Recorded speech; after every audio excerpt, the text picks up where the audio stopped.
Hello and welcome to the One Question Leadership Podcast. This is Marcus Sedberry. I'm so thankful for the transformational experience of the NCAA Dr. Charles Whitcomb Leadership Institute. The program was one of the most challenging and rewarding leadership experiences I've ever been a part of. It gave me hands-on strategic planning and career mapping experience. It challenged me to grow personally and equipped me with tangible skills for my professional career. But most of all, it gave me a family of industry experts with shared experiences that I can lean on at any time. Always remember, be loved and be you. Enjoy the episode.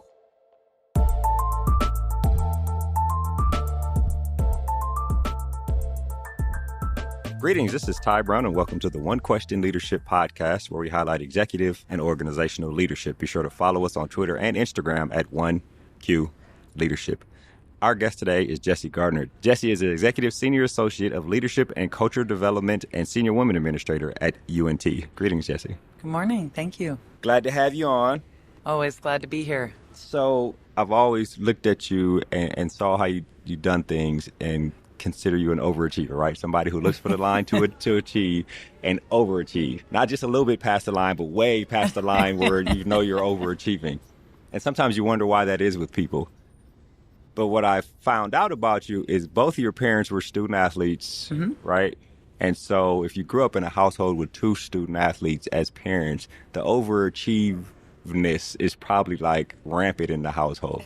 No? Tell me about that aspect of how you're raised. I definitely think that with my parents, I mean, of course, they're role models for me, and I've always been really grateful for their leadership. My mom and dad both met at the University of Virginia. My dad was a quarterback there and was a pitcher for the baseball team, and I think still holds maybe a record. Not sure exactly, but my mom, she was fortunate to be in the second class of women entered into the Gentlemen's College, and she was on the first women's basketball team. So, I think a lot of times life happens and you look back and you don't realize until after. You look back and you're like, wow, this was destined, or these were experiences that just were a part of my journey. They were part of my destiny in this way, and they help shape you as you go. And so did their experiences have an impact on who I am? Absolutely. It's part of the reason I'm here. And then, from a work perspective and how they've continued on, I feel like I look a lot like my dad's side of the family, but when it comes to my characteristics and some of that overachieving, there's a lot of similarities to my mom. So I do think I get it honestly. Sometimes a blessing, sometimes a curse, but all in good favor. So could you see that in the household? Could you see growing up where there might be some hints of being competitive, or there might be some hints of like things need to be how they need to be? Yeah, definitely. I feel like, especially with sports, my dad has 3 girls, and so I felt like I was always the sporty girl of the family when it came to that. So we watched sports. I felt like there was always kind of this like natural connection to the competitive nature of it with him, and then with my mom, I think just that achieving mentality, whether she means it to be competitive or not, always existed. So I feel like I think it was very present in our household. She's served in a lot of leadership positions and continued to grow in that, and has her own ministry now that she runs. And so it's great to see her pastor churches and things like that. And then my dad, of course, he leads, but it's in such I don't know. He's a leader of people. He's just such a people person. I think that's one of the characteristics I get from him. So much so too, because I think my top 2 strengths really are achiever and woo on the strengths profile, which is really kind of winning others over. And so that's that networking aspect. And so I think both characteristics I get very strongly from both my parents. Which is interesting. Your mother is a pastor? Yeah. And so you've seen her stand up and move the crowd from here to here, right, in the name of the mission, which is super interesting. Yeah. Well, especially in there's a lot of comparisons here, I think, in the world of, the industry of sports, but also you look back at her experience being the first class of women in the second class women in the Gentlemen's College and on the first women's basketball team. Like, being a pastor in front of a church is not always deemed as a female position. And so, like, she has led in that space.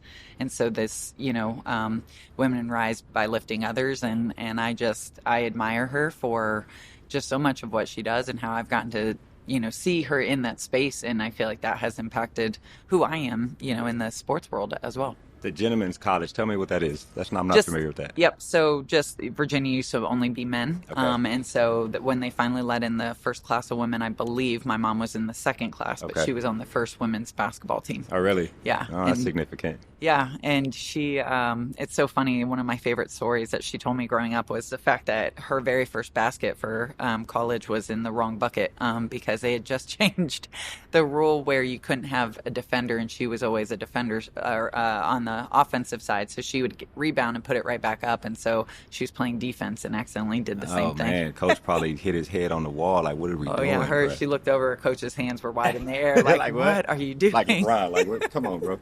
That's hilarious. Yeah. And then, so was she already, from your earliest memory, was she already in the pulpit, or like, did you see her progress to that? Progress. Oh, really?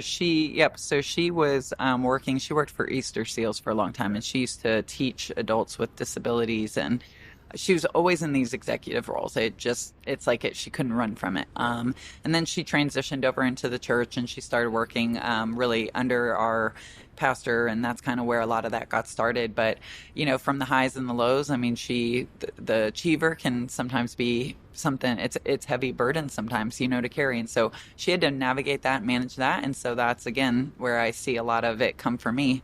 From a standpoint of being able to watch her really learn and grow and evolve in knowing how to manage your leadership in a way that's positive and progressive for you and others, and then take on these leadership roles, take the risk. Her and my dad's support, allowing her to take the risk to start a ministry and kind of move from there. They actually moved from Florida to Canada for 2.5 years so she could pastor a church that they were called out to, which blew our minds as the kids. Like, you're moving where? Like, wait, what? Like, you're not going to stay in our house forever? So to watch my dad follow her and support her in that, and then they came back, and she really then came in the second role, and watch my dad lead, and so it's just been a really cool dynamic to see that. Which is interesting. So you watched the ups and downs of her leadership in the house, but the ups and downs of her leadership as she has progressed to this leadership role. And I've known you now for, has it been 10 years, 11 years? Probably. Yeah, I don't know how long it's been. But I point that out because I've watched you struggle with the ups and downs of leadership too, right? Yeah. And, right, the self-critical, I was interviewing Jared Bosley, and we brought your name up about people who are so self-critical of themselves, right? Yeah. And just feel like they can't get it right, but constantly overachieve, which is an asset on the team, actually, somebody like that. But I watch you struggle with leading other people, and like the Nick Saban, overachievers and mediocre people can't mix. And so you hire somebody on the team, and you try to get them to be the best they can be. And sometimes you struggle with them. They feel like they're the best, all those things, right? Yep. And just to see that modeled, right? I wonder, as you have progressed to where you are now, do you refer to what you saw growing up in terms of how was this handled in the household? Or how did she handle that as she became a pastor? Yeah, I think to a degree, but I also think some of it is just stuff you have to go through and feel yourself. So I think, when it comes to leadership, I mean, we all know leadership is hard, and it should be, because part of leadership is growth. And so I think it's important to have a sense of grace about leadership, because you're not always going to get it right. I mean, I've been here this week. I'm sure I've messed up a couple of things, but I think that expectation, it's good to be an achiever, but striving to be a perfectionist is where you'll fail, because nobody can be perfect. And I think that as I've grown in my leadership, I've really been able to embrace that and really embrace more the achiever mentality than the perfectionism. Really? And the perfectionism, I think, early on is kind of where maybe my leadership struggled a little more. Yeah. But it taught me a lot of really good lessons, and I've learned from the staff I've hired, the ones that I had great relationships with, the ones that I've, maybe had a little bit more challenges with, but they were all incredible people, and they've all gone on and continued to do incredible things. We just had to work through some stuff, and my hope is that through, some of that, they learn from me too. So I just think that leadership is a constant evolution of, who you are and how you show up in the world, and it's definitely been a journey. How long ago did the perfectionist leave the building? Ooh, good call. sure the perfectionist Because drops by this is sometimes. news to me. I need to Yeah. understand that, right? This is new. Yeah, I think, again, in leadership, I think one of the things that we don't do enough of is like, you've got to learn yourself. And if you don't learn yourself, then how are you going to be able to show up in the way that, others are going to need you? So, I've come up in the student athlete development realm, so I geek out over all things leadership development. But sometimes it's so easy to not really reflect on it. And so the Enneagram and Strengths Finder are the Okay. two assessments that have really opened up my eyes to who I am and how I show up and how I can manage some of that. So, as simple as you talked about kind of the critical nature. Well, I'm an Enneagram 1, which is a moral perfectionist. And, I wake up and I actually see the world. I see things like that need to be fixed and different. I see how to make things efficient. It's part of my strength. But where that can show up negative is, and this is kind of what I learned in my reflection, is if I have a critical eye, how do I make sure I don't have a critical tone or a critical spirit when it comes to like leading, right? So just because I'm hard on myself because I recognize like that's kind of who I am and that's what I expect, it doesn't mean I have to do it to others. So it's taught me how to, kind of change my tone on some of that, and that was really really impactful for me. But I think the achiever aspect and learning like my strengths quest. Woo is my number 1 strength, achiever number 2, communication I think number 3, and really being able to put a name to achiever is really the perfectionist that I had was really the achiever mentality. So when I started really accepting that more and not allowing myself to say I'm a perfectionist, like yeah, I know deep down in my head I'm not going to get it right. Like we all know that. Nobody is perfect. So I really started just embracing through that learning the achiever mentality. And so when did the perfectionist walk out the door? I think the perfectionist walks around the neighborhood a little bit and pops by once in a while. Yeah. So not sure they fully left the space, but I think leadership is, you've got to have grace in leadership. And so you just keep showing up and you get things right, and then you get things wrong and you show up again and you try to get it right again. Right. There's a concept that's coming up in my brain that when you understand something, the light goes off, but you affirm it when you actually apply it. Yeah. And so you understood when the definition of achiever started making sense to you and realizing that being a perfectionist wasn't the best way, but being an achiever actually fits you better. That's when the light went off. Yep. And then do you have an example, or can you give an example of applying that when you actually saw that maybe this bullet point is off to the left a little bit, I don't have to be upset about that, or something like that? Yeah, there's probably 1,000 examples of it. Give us the good one. Yeah, on the spot. Mm-hmm. I think in the workspace, I guess I would take it on as, whenever you're planning an event, for example, to your point, being an achiever, I am high details. I've got it structured out. I've got it painted out. I've got handouts on handouts for everybody to be on the same page, probably over communicate, etc. And you get to an event and it doesn't go the way that you anticipated. And in the past, you would have what? Correct. I would have. So here, great example. So when I was at the University of Alabama, we had this incredible event called Halloween Extravaganza. Okay. We grew it from having about 600 people, I think, the year we took it over, to within 3 or 4 years, or 3,000 people coming to our indoor to engage with our students. It was a phenomenal community event that members of my team, we put on together, but they really took the lead on a lot of it. And I remember there was this one year, this is probably more when me and the perfectionists were hanging out a lot more, where things were not done. Like we had a line out the door around the corner of people waiting to come in. And it is probably 5 minutes before we're supposed to open the door, and we don't have all our student volunteers there yet. And things weren't set up, and I'm walking around like, well, we've got to open the door. Like, we're not going to keep people waiting and this and that. And so we're getting everybody in place, and as people are kind of funneling in, things are still being set up. And, I think I'm walking around in a panic, and my staff member at the time, who I highly respect and value, and we had a great relationship, at one point came up to me and said, Jessie, this is going to run itself. Enjoy it. You love this event. We'll figure out what we need to do different tomorrow. And I was like, oh, yeah, you're right. And so, kind of changed my attitude, walked around, had a great night. We reevaluated, we made some changes, etc.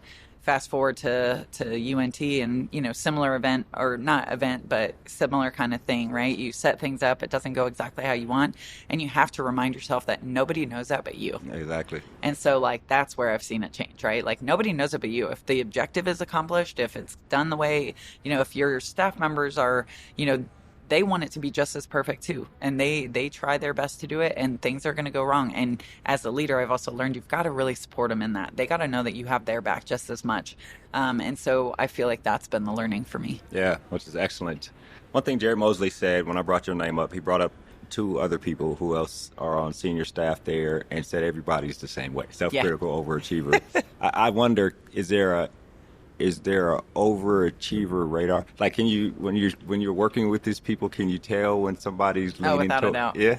Yeah, Connor Smith, when he started, he was the AD at DBU. Yep. Yes, so when he started, I remember I'm like, he's shooting off emails like crazy. I mean, that's the over communication, all that. And I walked into his office one day and he was like, I just blew up your email. And I said, you did. And I said, but I'm not mad about it, because I said, communication to me is one of the most important things. And so, he's the type, and I'm sure Jared alluded to this, that if he says he's going to do something, it's going to get done. Like, you don't even have to blink. I think our CFO, Matt Whitty, I mean, he's just on top of things, and he's so forward thinking, and his wealth of knowledge is, beyond what you can imagine. So he's real creative and has fun with it. And our newest member, Charlie Thrash, who just joined our team here last fall, we're still getting to know each other, but I can already tell just, some of the changes he's made and the conversations he's having, and the amount of, he's on the development side external. So the amount of conversations, like the number, the quantity, you're just seeing it rise. And it's, not that you don't expect it, but we just had a giving day where we got our students involved and the ideas that came through. And so it's like, he's really empowering his team to be creative and such. So yeah, that achiever piece, and I really think just leadership, like we have really strong leadership across the board.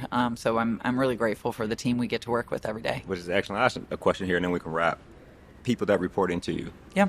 Right? The relationship is different than when you are at Alabama, because you have realized who you are and how you can be successful in who you are. Tell me about that aspect of leading people and allowing people grace to learn how to be great, right? Yeah. Yeah. I don't know if I can pinpoint much of it, but I would say that as I've grown in my leadership, I just put a lot more focus on, like, what do they need from me? Like, my job as a leader, you always talk about it. It's like the role of a leader is to create an environment people want to be a part of. And I hear that, and I've internalized that. Like, how do I create spaces that people want to be in and serve? And so again, through my own experiences, I've learned a lot, and the amount of times I go back to some of the learnings I've had, not only in the way that I lead my staff now, but in the conversations I'm having with other staff, and how that they lead, or in staff members who are maybe being led in a certain way and they're struggling and they're asking for or seeking advice. I feel like it's been a tool. It's equipped me really to be able to have a lot of those conversations. And a big part of my role at UNT is the leadership and culture of our staff and our coaches. And so I don't take that lightly, because we all know that, like, we want to be in a place where we spend so much time at work. We want to be in a place where people want to be at. And I look at our mission, building champions and preparing leaders, and I've internalized that. You've got to be a part of a place where you align.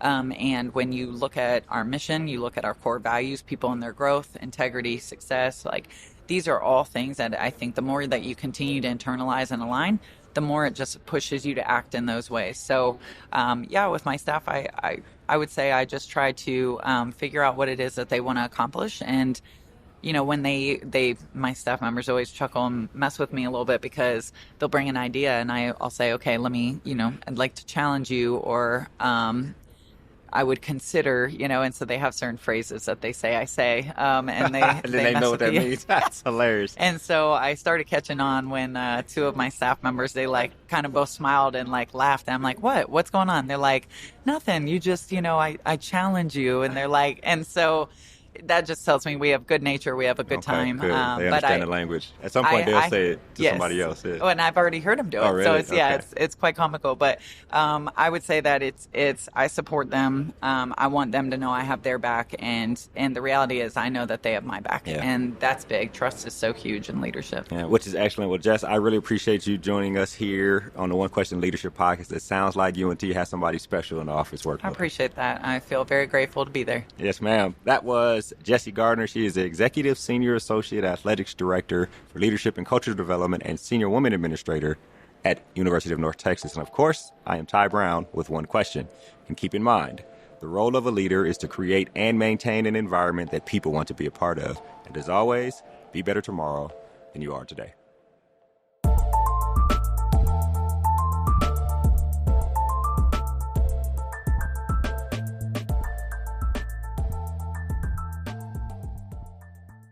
This episode of the One Question Leadership Podcast is produced by Spades Media Group, solving problems using creative leadership.